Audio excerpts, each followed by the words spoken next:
Hello, dear students. In this PPT, we are going to discuss our next topic that is sources of history.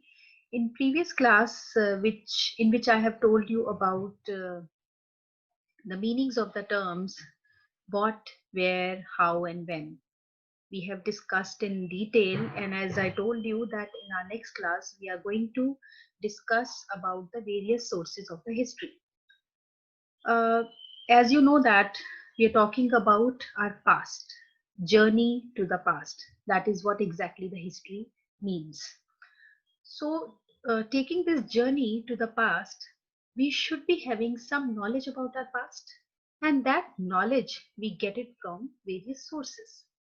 Now, how these sources are reaching to us? These sources basically are reaching to us through our archaeologists. Who are these people?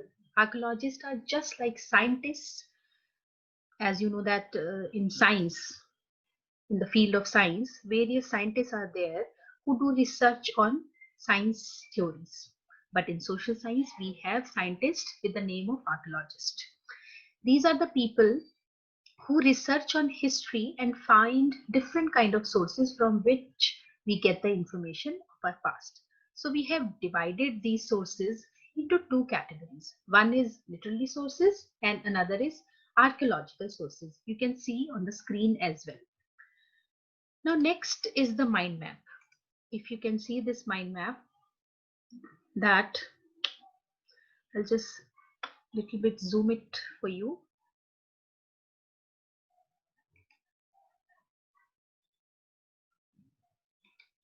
You can see there are many sources, literary sources and archaeological sources. Basically literary resources are the sources uh, which are in written form. It could be in your Vedas, in Rig Ved, Vedic culture is there, Ved Purans are there, Buddhism literature is there, many books are there in the form of written form. Upanishads are there, and many Brahmins have written. If you must have heard about Ramayana and Mahabharata, that is also kind of a form of our literary resources which are written in the form of manuscripts. But earlier, you know that paper was not there. We could not invent the paper. So what they used to have for writing all these things, they had leaves, leaves of the tree, and especially there was a tree called birch tree. On the bark of that particular tree, they used it as a paper.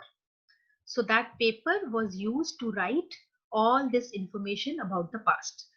The second one is archaeological resources. These are basically the structures, architectural structures in form of monuments and in form of, I would say, paintings, in form of any excavations like jewelry parts are there, which we have found from the surface of the earth.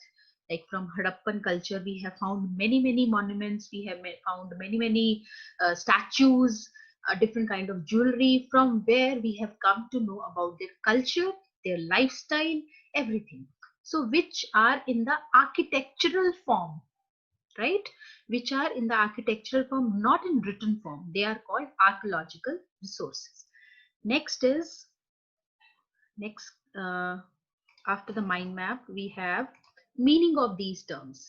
Literary sources refers to the printed one, and archaeological sources refer to the artifacts associated with archaeological excavations like jewelry, pottery, artifacts, coins, sculptures, tombs, all these.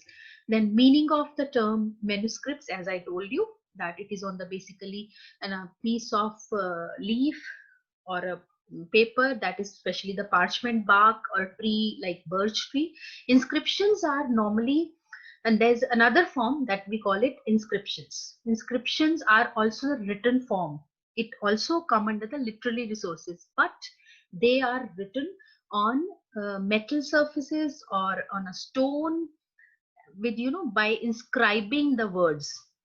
You must have seen people making statues. They use nails and a hammer, right, to give a shape. Same way, archaeological resources which they have found the information about inscriptions, that uh, words are inscribed on the metal, and it is actually a difficult task.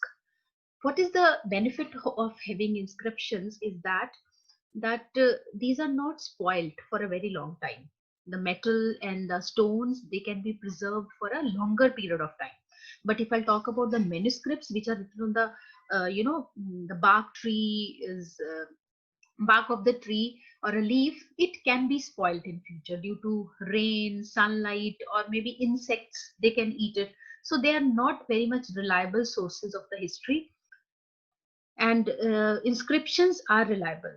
They are found as it is, they were written in the past. But many of the manuscripts, they are spoiled. Half of them are clear, half of them are not clear. Some of them are, fictitious, because some of the text we have added from our side that maybe it was like that, maybe it was like that, not exactly written in the manuscript.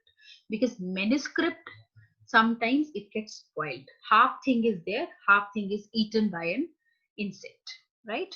So this can be read by you easily. Next is, I'm just giving you a picture of inscription. You can see something is written like, this language is looking like a Punjabi language. So this is on a stone, a piece of a stone, and this is a kind of a manuscript. You can see it is not in a very good condition, very rough sheets are there. Then next, so these are the basically sources of the history which I wanted to cover today. So tomorrow we are going to cover the meaning of the dates. That today we have calendar, but in previous time we did not have any calendar. People had only dates. So these dates were read in a different way.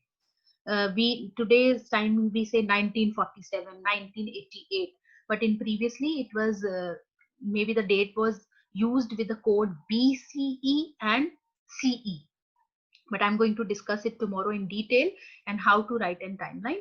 And by the time, you can definitely download the book from the NCRT website, or maybe simply just PDF download of your book from the internet, and you can save it on your folder of your laptop or a computer or mobile phone, anywhere, and read those pages, right? You can read about the sources of history which we have just covered it today. You can read about the meaning of the terms what, where, how, and when. And along with, if you want to have a look on the timeline as well, you can go ahead with that. Thank you so much, beta. Have a nice day. Stay safe, stay at home, stay healthy. Bye bye.